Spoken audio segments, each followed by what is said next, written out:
wabarakatuh. Perkenalkan, kami dari Kota Tasikmalaya. Di sini kami akan memenuhi tugas mata kuliah Bahasa Daerah Dengan dosen pengampu Ibu Sri Wulandari SSM Hum. dengan tema materi wawangsalan. Perkenalkan, nama saya Dede Rani. Di sini saya akan mempresentasikan tentang wawangsalan. Yang pertama yaitu pengertian wawangsalan. Wawangsalan merupakan salah satu bentuk sisindiran yang dibangun oleh sindir dan isi. Sindir dibangun oleh cangkang, kulit atau sampir dan wangsal. Wangsal artinya hal yang disembunyikan. Maka untuk mengetahui wangsal harus dicari di bagian isi. Wangsal biasanya memiliki kesamaan suara dengan salah satu kata pada baris isi. Sindiran jenis ini sekilas memang terlihat seperti tata rucingan atau tebak-tebakan. Wangsal dari teka-teki baris pertama harus ditemukan pada baris kedua. Wangsal biasanya memiliki kesamaan suara dengan salah satu kata pada baris isi. Wawangsalan terdiri atas dua baris atau pada lisan atau dua kalimat. Baris pertama sindir atau bisa juga disebut doal, sedangkan baris kedua isi yang terdapat petunjuk mengarah ke jawabannya. Kenalkan, nama saya Raisa Nurul Aula. Di sini saya akan menjelaskan ciri-ciri wawangsalan yang berasal dari bahasa Sunda. Nah, yang pertama, ciri-ciri wawangsalan itu yaitu berisi teka-teki. Nah, di Sunda, wawangsalan itu berisi teka-teki berbeda dengan yang di Jawa. Kalau yang di Jawa itu biasanya berisi nasihat. Nah, yang kedua terdiri dari dua baris. Wawangsalan itu satu wawangsalan terdiri dari dua baris. Baris yang pertama cangkang dan baris yang kedua yaitu isi. Yang ketiga, tidak terdapat persamaan di akhir suku katanya. Jadi wawangsalan itu berbeda dengan karya sastra yang lainnya seperti pantun.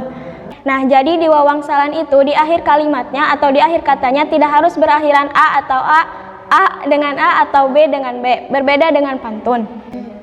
Yang keempat, yang dijadikan wangsalnya tidak disebutkan secara langsung tetapi disembunyikan dalam kata yang murwakanti atau sama bunyi suku katanya. Wangsal dari teka-teki baris pertama harus ditemukan dalam baris kedua. Kenalkan, nama saya Dini Nurjana. Di sini saya akan menjelaskan mengenai contoh dari wawangsalan. Contoh yang pertama yaitu seperti ini. Contoh yang pertama, hewan leutik sok dipara, boga baju keur dipake. Wangsal dari wawangsalan tersebut yaitu toke. Baris yang pertama, hewan leutik sok dipara, itu menjelaskan tentang cangkang, yang mana isi dari cangkang adalah ciri atau kata yang menggambarkan wangsalnya, atau kata pengantar untuk menggambarkan wangsal yang akan kita bahas di kalimat selanjutnya. Nih, hewan leutik sok dipara itu kalau dalam bahasa Indonesia mengandung arti hewan kecil yang suka ada di para. Jadi sudah jelas ya, hewan kecil yang suka ada di para menjelaskan atau memberi gambaran umum kepada si penebak untuk bisa lebih gampang gitu nebaknya. Baris yang kedua, boga baju keur dipake. Baris yang kedua menjelaskan tentang wangsalnya sendiri, yang mana yang dijadikan wangsalnya itu tidak disebutkan secara langsung tetapi disembunyikan dalam kata yang murwakanti atau sama bunyi suku katanya. Contohnya nih, di sini boga baju keur dipake. Dipake itu murwakanti sama suku katanya dengan kata toke. Kayak gitu nih. Nah, terus di baris ini juga terdapat pesan yang disampaikan atau semacam kalau di bahasa Sunda itu pepeling kayak gitu. Yang mana isinya itu sindiran yang berupa pesan kayak gitu. Yang ini nih disebutkan boga baju keur dipake. Nah, itu seperti pesan yang disampaikan gitu di samping kata yang ada terdapat wangsalnya. Jadi kalau dalam bahasa Indonesia itu boga baju keur dipake itu seperti kata punya baju itu harus dipakai gitu. Gunanya baju itu harus dipakai gitu.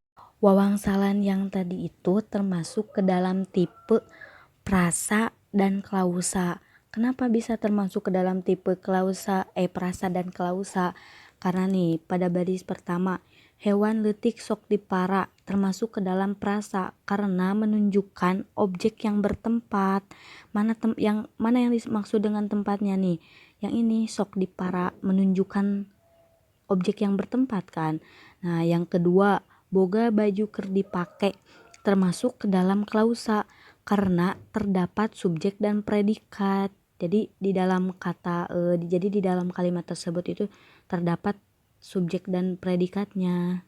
Jadi wawangsalan ini termasuk ke dalam tipe wawangsalan prasa dan klausa. Perkenalkan, nama saya Tia Sahila Tazgenupus. Saya di sini akan menjelaskan contoh wawangsalan yang kedua. Contoh wawangsalan yang kedua bisa kalian lihat dalam PPT yang sudah kami buat. Contoh yang kedua yaitu awi ngora sok di pasar, ngalakawung di Cigaru. Wangsal dari wawangsalan tersebut yaitu iwung. Baris yang pertama, awi ngora sok di pasar. Itu menjelaskan tentang cangkang yang mana isi dari cangkang adalah ciri atau kata yang menggambarkan wangsalnya atau kata pengantar yang menggambarkan wangsal yang akan kita bahas dalam kalimat selanjutnya. Nah, awi ngora sok di pasar, kalau dalam bahasa Indonesia yaitu bambu muda yang suka di pasar. Nah, dalam kalimat pertama, kalimat ini bertipe prasa. Kenapa? Karena menunjukkan objek yang bertempat. Nah, mana yang menunjukkan objek yang bertempat? Yaitu di pasar. Lalu, kalimat yang kedua, ngalakawung di Cigaru. Kalau dalam bahasa Indonesia, ngambil daun aren di Cigaru. Nah, dalam kalimat tersebut juga menunjukkan kalimat prasa, bertipe prasa. Kenapa? Karena menunjukkan objek yang bertempat dan bertempatnya itu adalah di Cigaru. Baris yang kedua, ngalakawung di Cigaru.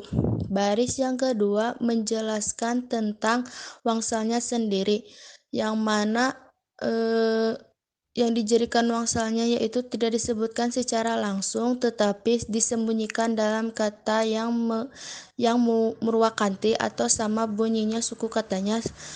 Contohnya di sini ada ngalakawung di Cigaru. Kawung itu adalah murwakanti sama suku katanya dengan kata iwung. Nah, seperti itulah contoh wangsal yang kedua.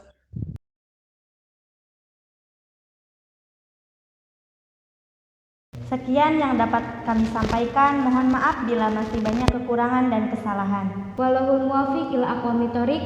Wassalamualaikum warahmatullahi wabarakatuh.